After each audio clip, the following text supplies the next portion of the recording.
Well, Andy, we're going to have a little bit of a chat about how the academy itself is getting on and is progressing. I mean, you must be delighted at the head of that pyramid, if you like, to see in your latest promotional literature 7 first-team players now being produced by the academy.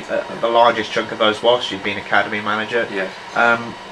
Proud, obviously, but desperate to sort of continue that, I guess. Yeah, absolutely. So delighted us all here, not just myself, but there's a number of people here who put a lot of time and effort into seeing these academy players progress on and off the pitch. So with George getting on the pitch on Saturday, whilst I know it wasn't the result everybody wanted, but certainly delighted us here with him getting on Saturday against Stourbridge in the FA Trophy and doing very well.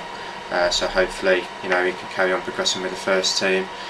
But seeing how the academy's progressed over the last 5 years, so the excellent work my predecessors did in Jerry Gill and Steve Guinan, and sort of trying to take that on further. Got over 100 plus students here again this academic year, so we do try to sell the academy. It's not all about trying to progress the lads through to the first team, because we are realistic.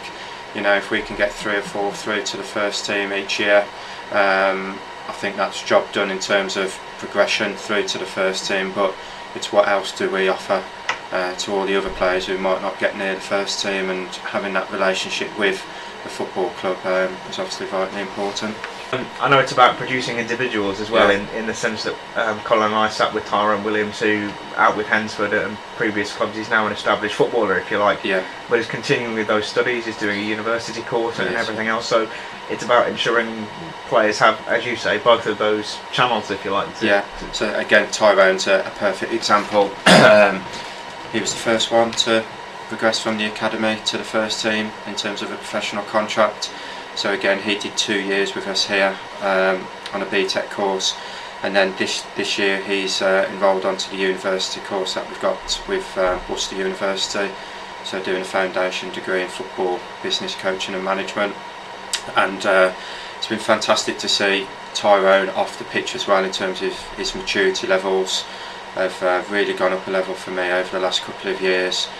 That with the experience he's going to play non-league football, and fingers crossed he can also get his opportunity for the first team in the near future. And over his 2 or 3 seasons, and he's been watched like a hawk by the guys here, in fairness, obviously monitoring his progress. He's not, I think Gary Wild said in previous seasons, we don't just send a lad out on loan and cast at the side. They're always very closely monitored, aren't they? I think both he and Kennedy combined maybe have played 100 senior games between them now. It's a tremendous amount of progress, isn't it? It is. That experience they're getting at the minute playing for Hensford, they often come in and have a chat about the games on a weekend. I think, you know, we've got George Forsyth, Nathan Millichamp, who progressed from the academy last season, who are playing a number of games at under 21 level as well. And again, linking back to having that under 21 as a bridging gap between the youth team and the first team is fantastic, and credit to Colin Gordon, who's showed a tremendous drive to want to get that up and running, and I think that'll only get better for future years in terms of us being able to get better quality players here. You must be delighted with what he's brought to the table, in the sense that he believes so strongly in his vision for the football club, if you like, that he's kind of literally brought the thing to try and make that happen, in the sense that he wants Kidderminster Harriers to flourish, but wants what's underneath Kidderminster Harriers to flourish as well, which ties into everything you're doing. Yeah, absolutely. And I've got to say, you know, both Colin and the gaffer Dave Hockaday have shown immense interest in the academy. Obviously, you know, they've got a big job to, you know, try and turn around results for the first team, but that's not stopped them showing an interest in the academy. Like I said, Colin was at the game yesterday against Macclesfield, come over to see the lads at half time and after the game, and I've found his enthusiasm and drive to want to improve the academy further still quite inspiring, really. So and it's twofold for the players, I suppose, in that they know coming to play for you and for Scott and the other coaches, not only do they have your sort of praise, if you like, and that they know you've got a record for producing players, but when they also see the likes of Dave Hockaday and Colin coming down to the training ground, it must give them another lift as well, you know. Yeah, absolutely. So again, yesterday Colin coming down just put that edge onto the performance a bit, and again, can the lads cope with that kind of pressure with having somebody of Colin's stature coming down and Dave Hockaday coming down to watch games as well? Can they deal with that added pressure? And I've got to say, more often than not this season the lads have stood up to that extra pressure.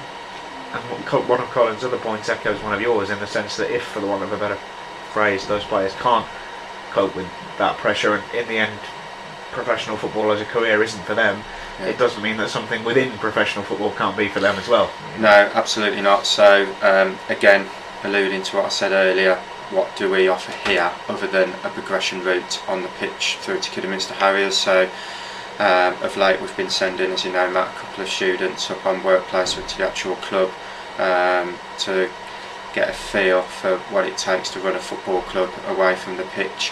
And the feedback that we've had from the students when they've come back here the week after has been excellent, and they've really enjoyed it. So hopefully they can still go and get a career out of football by working behind the scenes as such. So yeah.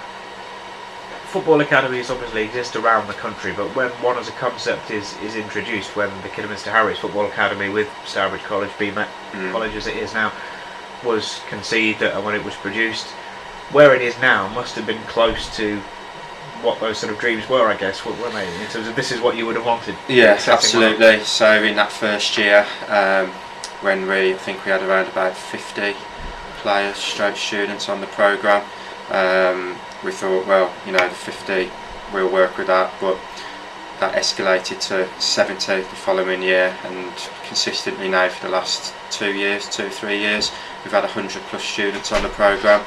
So we get a number of students who travel from far afield, so we get students who would probably spend up to a couple of hours of travelling time actually getting into here, so coming from the other side of Birmingham, so they're passing academies on the way to get here, which I think sends out a message. The quality that we do provide the players and students when they are here is very high.